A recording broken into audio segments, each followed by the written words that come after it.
지금부터 파파이스 마지막 방송 시작하겠습니다.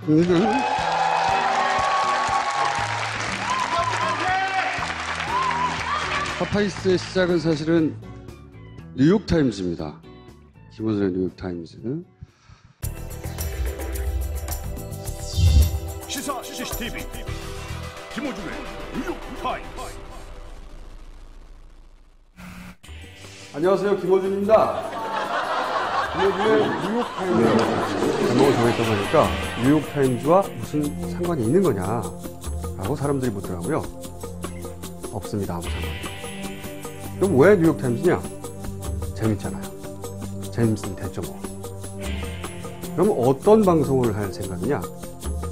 저는 이명박 대통령이 싫습니다. 그럼 안 되나요? 안 될 이유 없죠.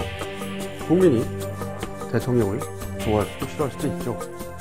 그건 죄가 아니죠. 저는 싫습니다. 그래서 앞으로 편파적인 방송을 할 생각입니다. 다만 그 편파에 이르는 과정은 최대한 객관적이고 공정하도록. 그렇게 시작해가지고 나는 꼼수다를 거쳐서 여기까지 왔는데, 여기까지 함께 오는데 한 번도 빠짐없이 함께 해준 이경주 PD에게 일단 고마움을 전하겠습니다. 대한민국에서 가장 시간방진 기자죠. 주진우 기자 함께 모시겠습니다.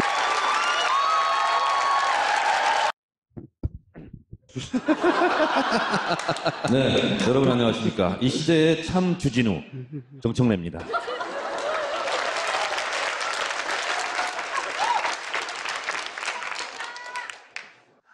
안녕하십니까, 주진우입니다. 그 외에 파파이스 이후에 저희가 단발 프로젝트로 팟캐스트를 하나 더 생각 중이에요. 단발 프로젝트인데 주진우 기자하고 새로운 형식의 팟캐스트를 단발로 시작하려고 하는데 하는 것도 내 고정 아니야? 시기는 미정인데 어떤 방송일지는 이제 제목을 듣는 순간 모두가 다 알 수 있게 될 겁니다. 1시간 정도 문재인 현상에 대하여 얘기하면서 마지막 코너로 얘기하는 게 500만 대군 얘기합니다. 유사일에 500만 대군이 똘똘 뭉쳐서 일사불란하게 움직이는 경우는 이번이 처음이다. 그리고 그것이 정권 교체를 이루는 원동력이었다. 이 500만 대군이 SNS에서 정보를 공유하고 확산하고 그리고 실제로 행동하면서 국정농단과 정권 교체의 한 복판에 있었다. 이것은 123년 전 1894년 갑오 농민전쟁 이후 최초로 혁명의 주체들이 정권을 잡은 성공한 혁명이었는데 의원님 정신 차리세요. 그 정신 한복판에 차리세요. 네? 파파이스가 있었다. 여러분이 생각하는 그런 김어준이 그렇게 좋은 사람은 아니에요. 처음 공개되는 거지만 컷오프된 다음에 김어준 총수하고 이 작가 이런 분들하고 통화를 많이 했습니다. 그리고 여러 가지 진로들에 대해서 상의를 했었고 그리고 주진우는 그때 통화 안 한 것 같은데 제가 그 전에 전화해드렸잖아. 어떻게? 김종인이 불안하니까 네. 제가 뭘 하라고. 지금 뭐라 하라고는 제시한 게 없어. 근데 걱정만 안 했는데 들었어. 아니 제가 이제 공심이나 다른 취재를 해보니까 정청래를 탈락시킨다는 거예요. 그래서 괜찮겠냐고 물어봤더니 자기는 괜찮대. 자기는 자신이 있다고. 그런데 의원님 그게 아니니까 누구를 찾아가서 얘기해보세요. 그랬더니 그때 갔었죠. 갔었지. 안 갔어요? 김종인한테 갔었잖아. 안 갔어요. 안 갔어요. 불출마 선언을 하고 나서 여의도 당사 앞에서 그 다음에 찾아간 게 곧바로 파파이스였어요. 그때는 이제 기자들의 전화도 빗발쳤는데 곧바로 차를 타고 보통의 경우에는 모처로 이동했다 이렇게 되는데 그 모처가 저는 파파이스였습니다. 그만큼 파파이스에 좀 기대고 싶은 마음도 있었고 또 나의 슬픈 모습이라면 파파이스에 제일 먼저 독점적으로 보여주고 싶은 생각도 있어서 달려가서 잠깐 서서 불출마 선언문을 제가 얘기했던 그 기억이 저 개인적으로는 가장 기억에 남는 한 장면. 자, 안희정 지사님 모시겠습니다.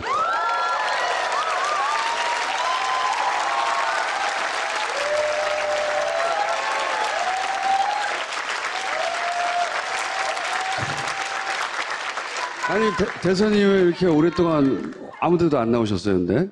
경선을 한다고 도정을 좀 많이 비워놨더니 일이 많아졌습니다. 그래서 그 지역에서 일을 열심히 하느라고 서울 출입을 아무래도 좀 제대로 못했습니다. 그 대선 얘기하시니까 생각나는 대선을 되돌아보니까 아, 내가 참 잘못했구나 그런 건 없었어요? 그 많이 배웠고 또 저의 실수도 많았습니다. 그리고 제가 충분히 제 입장을 설명하고 적극적으로 이해를 구하는데도 많은 부분 부족했다는 걸 많이 깨닫고, 예, 그걸 많이 느낍니다. 대선이 지나고 나서 정신이 돌아오고 나서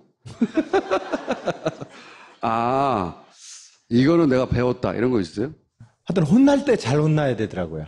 혼날 때 잘 혼나야 된다. 예, 나의 주장이 많은 반대에 부딪혔을 때 그때 어떻게 서로 이해를 구할 것이냐에 대해서 많이 배웠어요. 그게 다예요? 좀 구체적으로 말씀해 주시면 좋을 텐데. 예를 들면 아, 내가 왜 그렇게 문재인한테 덤볐을까 이런 건 없어요? 이거 저 넘어지지 않을 벽에다가 괜히 힘 빼고 밀었구나 이런 생각 안 하셨어요? 그런데 원래 사실은 오늘 마지막 회라서 인사하러 왔는데. 그러니까 그렇게 꼬셨어요. 인사만 하고 가라고. 아니, 그래서 원래부터 김어준 우리 총수한테 제가 신세진 게 많아서 예전에 짜장면을 한번 산다고 그랬었거든요. 근데 짜장면 안 산다고 계속 그래서 사실 오늘 닭튀김을 좀 사가지고 짜장면 내놔요, 짜장면. 네, 마지막 회라서 이렇게 인사를 가볍게 온 거였습니다. 지난 대선 이야기를 물어보시니까 이야기를 어떻게 해야 될지. 미래에 대한 얘기를 해야 될 것 같아요. 네. 그러면 그 진짜 궁금한 게 많아요. 기사님. 미래. 홍준표 대표의 미래는 어떻게 됩니까? 원래 스스로 일어나고 스스로 또 자빠지는 게 모든 게 원리여서. 예. 또 이제 홍준표 대표님의 또 자기 인생이 또 있으시겠죠. 안철수 대표의 미래는 어떻게 됩니까? 그 안철수 대표님도 열심히 잘하고 계십니다. 네. 이게 본인이 원하는 대로 잘하고 있다는 거지. 안희정 도지사가 원하는 대로 하고 있다. 이명박의 미래는 어떻게 생각하십니까? 우리의 원칙은 딱 하나입니다. 헌법과 법률 위반 사항에 대해서는 책임을 물어야 합니다.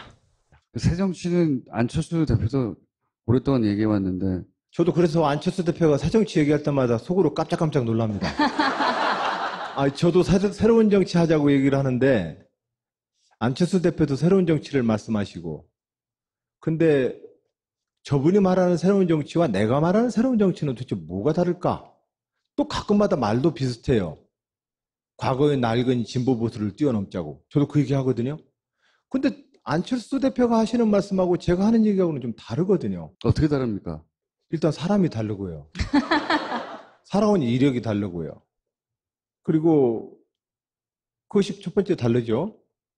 그리고 단순히 중도주의를 얘기하는데 새로운 정치가 그냥 중도주의를 얘기한다고 저는 생각하지 않거든요. 저는 진보 진영의 새로운 출발을 만들고 싶은 사람이지 짬뽕으로 섞어서 중도를 만들자고 하는 생각은 추구도 없어요. 자, 저는 이분을 더 이상 전 총리라고 부르지 않고 옹이라고 불러요. 옹. 자, 이해찬 옹을 모시겠습니다.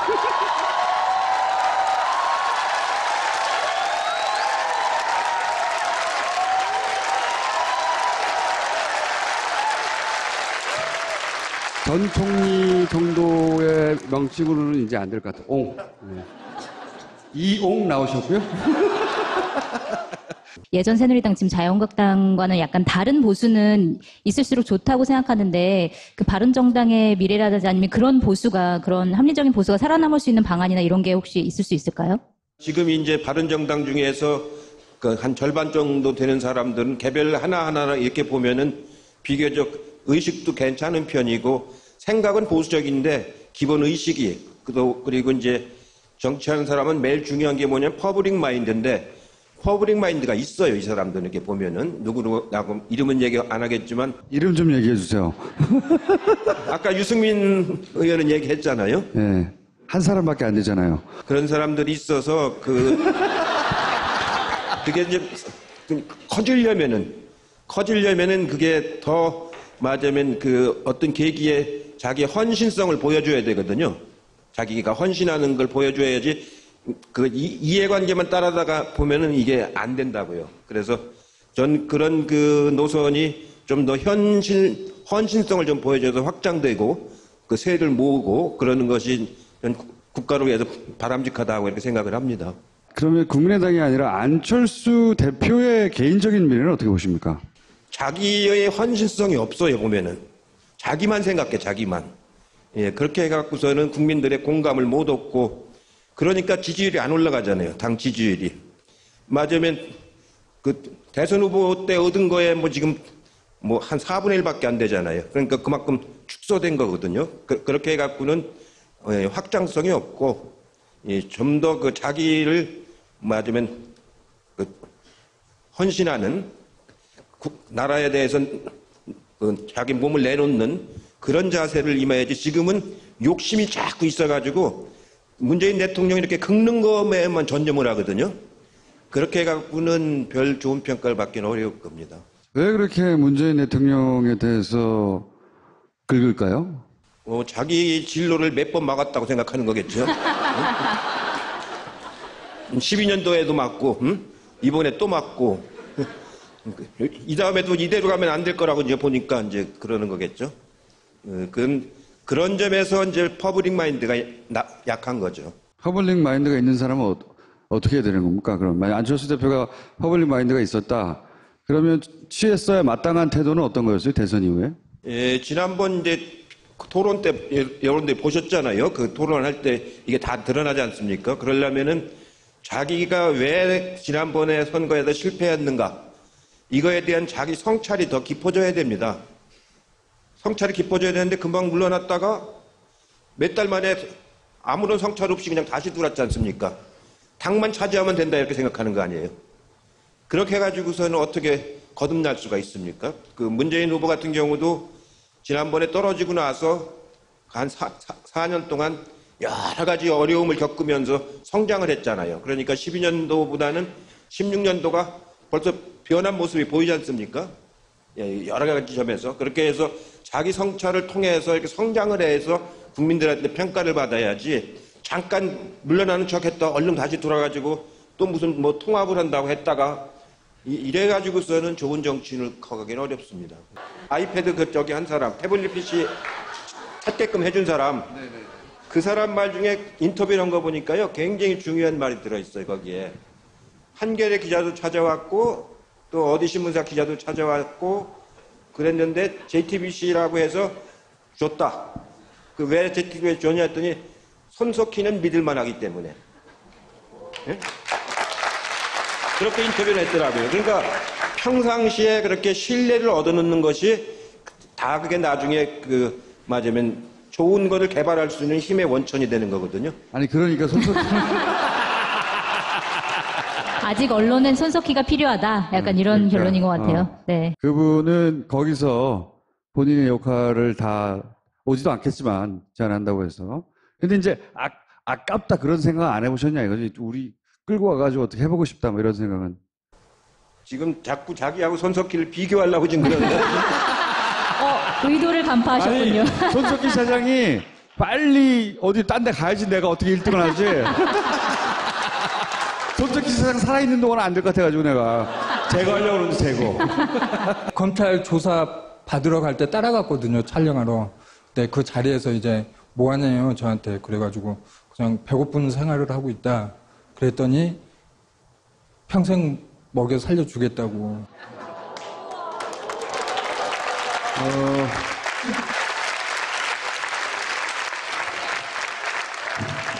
마지막 방송을 위한 특별한 여론조사를 따로 했다고 하더라고요. 맞습니다. 네. 네. 그래서 그거 오늘 여기서만 발표한다고 가져왔는데 자, 뭔가 한번 봅시다. 네. 첫 번째. 예, 먼저 제 소감 한마디 해도 돼요?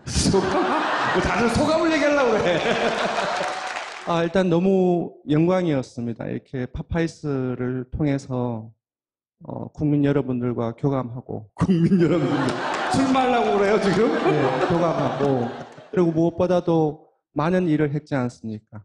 네, 아마 무슨 일을 했는지는 아마 여기 계시는 분들은 다 알 겁니다. 그래서 너무 할 일도 더 많은데 마감한다니까 너무 아쉽고 슬퍼서 정말 이 파파이스가 국민들과 함께 했던 파파이스가 정말로 함께 했는지 여론조사를 주제가 그거요? 예, 그래서 그런 의도를 한번 확인하고 싶어서 조사를 했습니다. 그래서 이 조사는 편향이 아무것도 안 들어갔어요. 예, 뭐 이렇게 나오게 하려고 한 것도 아니고 전문 여론조사 기관이 한 거니까 무작위로 다 한 거라는 것을 알아주시고요. 그러니까 파파이스를 위해 한 조사가 실제 아니고 네. 그냥 일반적인 객관적인 여론조사 하듯이 해봤다. 자기들도 네. 궁금해서. 그거네요. 자, 네. 결과 뭡니까 이게? 인지도를 보니까 국민 10명 중 7, 8명이 다 알고 있어요. 오, 많이 하네. 그중에 알고 있는 것뿐만 아니라 실제로 봤다라는 사람이 10명 중에 4명이 넘어요. 네, 엄청난 겁니다. 공중파를 타지 않고 그냥 팟캐스트라든지 그런 쪽에서 유통된 것이기 때문에 엄청난 숫자라고 볼 수 있습니다. 오늘 마지막으로 준비하신 영상이 하나 있다고 하는데 이걸 네. 보고 나서 얘기를. 네네. 모든 종편의 모든 시사 프로의 모든 진행자와 패널들의 모든 문제되는 발언을 네. 매주 걸러내는 거죠. 좋아요. 종편 뗐지. 게다가 역사 왜곡 문제까지 있더라고요. 이것에 대해서 항의를 했어요. 그럼 받아쓰기 보도만 하고 있는 것 같아도라고 얘기하고 자신들이 하는 놈은 이제 주사파다라고 합니다.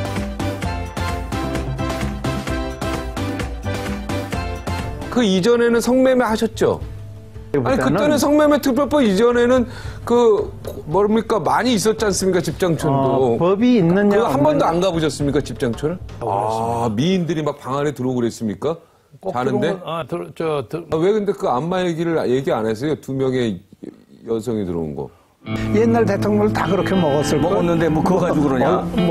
소문에는 김대중 대통령 몇 조를 먹었다고 그러는데. 이제 홍위병이란 말은 좀 지나친 것 같긴 한데 아무튼 친위대 홍위병처럼 이렇게 그렇죠. 그러니까 비유법을 쓴 겁니다. 잠룡들이 많잖아요. 예. 이제 국내 콜레라 환자 수보다 많다. 대통령병 걸린 사람들이. 대부분 자발적으로 참여했던 사람들에는 죄송합니다 보수가 더 많습니다. 근거가 있나요? 있죠. 네, 보수 세력이 더 많이 참가했다는? 예. 있어요? 어떤 겁니까? 제 눈입니다. 어머머.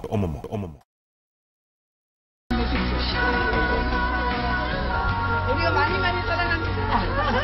그러니까 대통령이 쓰는 선글라스에 따라서 실제 국내에서 중소기업 경기 활성화에 도움도 되고. 최순실 씨가 그 박근혜 대통령 연설문을 좀 고쳤다라고 나왔는데 상당히 센스 있게 잘 고쳤더라고요. 제가 보기에는. 최순실이 믿은 것은 어리석은 죄지 어리석은 거지 그건 죄라고 할 수는 없어요. 절대 망하지 않아요. 왜? 이것이 새로운 기회가 돼서 한국 정치가 살아날 그런 낌새가 있는 거기 때문에 왜? 대통령이 용기를 가지고 있으니까. 우리 5천만 민족을 가난에서 구해주고도 비극적으로 돌아가신 박정희, 유경수 여사의 따님이면은 설사 과오가 있더라도 좀 봐줘야 되는 거 아니냐. 종편을 한 이틀만 보면 결론은 문재인이라는 걸 알게 돼요. 정신적, 지적 역량이 부족한 게 아닌가. 저건 너무 나갔네. 저건 헷가닥 했어. 문재인 씨가 3학년이라면은 안희정 씨는 한 5학년. 삼류좌파가 하는 것보다 인류좌파가 하는 게 훨씬 낫겠죠? 문재인 대표는 보세요. 무슨 얘기를 하는지 몰라요. 5초 전에 이 얘기했다가 5초 후에 딴 얘기해요. 문재인 전 대표 얼마나 일관성이 없지 않습니까? 제도권 안에서 탄핵을 하자는 건지 국회에서 하는 건지 일관성이 없어요. 마치 대통령이 다 된 것처럼 얘기를 해버리면은 벌써 뭐 혹자는 김치국도 뭔지 마시나 근데 얘기를 할 수가. 더구나 정권 잡은 사람 아니잖아요. 제가 볼 때는 너무 이제 오버한 것 같아요. 방화범이 문재인 전 대표의 말에 영향을 받았는지 안 받았는지 그건 모르죠. 누가 장담을 해요? 비유하자면 부도난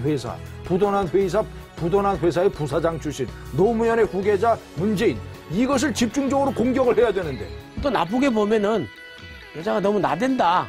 아주 그 사투리로 그 경계선에 있는 게 이 긍정숙 여사가 아닌가. 문재인 후보가 대통령이 되면 3D 프린터를 삼으라고 읽으라고 언론에 지침 내릴 겁니다. 어쨌든 문재인 대표 실수한 건 맞거든. 왜냐면 우리 친구니까. 야, 상철아, 너 어떻게 아바타 3D 봤니? 아니, 나는 2D로 봤는데 이러진 않잖아요? 저는 본선에서 문제는 필패론이 더 합당한 것 같습니다. 이게 정말 방심위에 매일매일 넣고 있거든요. 방송통신위원회 금천 재승인 심사 똑바로 해라라는 시민 엽서 쓰기를 저희가 시작을 했고 광화문 광장에서 전국적으로 또 지역민원 위원들이 모두 같이 함께 해주셨습니다. 그리고 온라인에서도 굉장히 많은 분들이 참여해 주셔서 그 결과 14,519명이 참여를 하셨고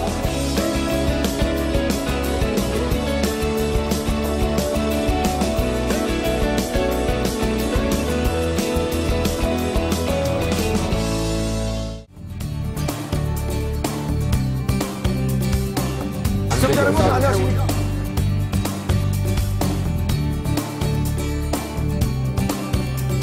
이게 바로 이제 인적 직접 건물 집회에서 하고 관련된 지금 경치관을 해도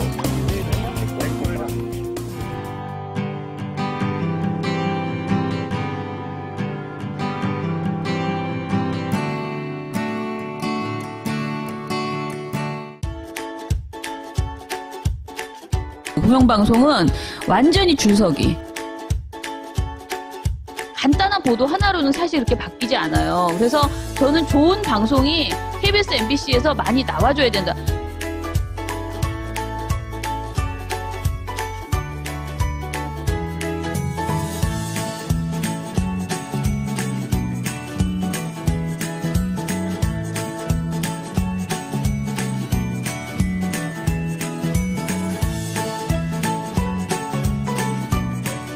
너무너무 감사합니다.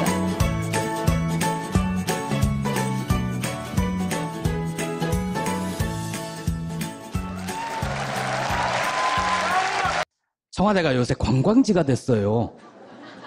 보면 관광버스가 굉장히 많이 들어오고 특히 일요일에는 그 앞길 개방을 했잖아요. 따릉이 자전거가 막 다니고 심지어 그 관광객들 태우고 다니는 자전거 마차 같은 거 그것도 막 와요. 관광지로 출근하는 기분이에요. 이제 줄 사람들은 다 정해놓고 이 사람들은 사랑을 못 받은 거예요. 떨어져도 할 수 없다. 가라. 이렇게 빈자리에 준 거죠. 네. 두 분은 그것도 모르고 나가신 거고 표창원 의원님은 그래도 그 이전에 대중적 인지도가 있었기 때문에 비대위원도 하고 그랬는데 지지율은 처음에는 낮게 나왔어요. 그죠? 그 경쟁 후보보다 더 낮게 나왔어요. 처음에는. 그래서 야, 표창원 의원 정도도 안 되면 이거 어떡하나. 그런 분위기가 초반에 있었죠. 걱정들을 많이 하셨었죠. 예. 1호 영입이고 뭐 상징성 있고 자꾸 그렇게 말씀들 하시니까 만약에 제가 떨어지면 문 대표님께 큰 흠집이 나는 것처럼 이런 분위기여서 사실 참 부담이 많이 됐었습니다. 최순실 숨은 재산 이거 사람들이 관심 많아요. 안민석 의원님이 혼자 나서고 계신데 수도권 내리 사선으로 그분 혼자는 좀 힘든다는 걸 아시잖아요. 예? 근데 제가 가끔 지나가면서 여쭤봐요. 네. 어떻게 돼가고 있냐면 다 찾았대요. 그래서 다 찾으셨구나. 네. 제가 항상 그렇게 하고 지나. 자, 이 세 번 파파이스는 끝나지만 계속 주목해 주십시오. 여기까지 하겠습니다. 고맙습니다. 감사합니다. 감사합니다.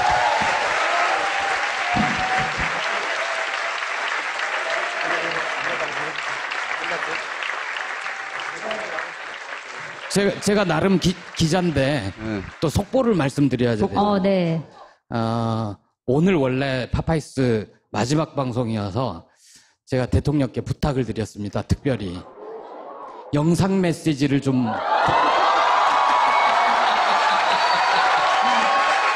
그랬더니 특정 언론사에만 보내줄 수 없다고 그러셨거든요. 근데 지금 광주구장에서 야구를 보시잖아요.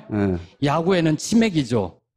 하필이면 그 많고 많은 닭 중에서 파파이스를 드시냐고요. 이런 식으로 애정을 보여주시네요. 다 필요 없어. 이제 뭐 파파이스라는 포맷은 여기서 끝나지만 그리고 한겨레하고 또 잠시 헤어지지만 또 다른 시즌2 안 해요? 기다려봐요. 곧 다시 만날 겁니다. 네. 그때까지 잠시 안녕!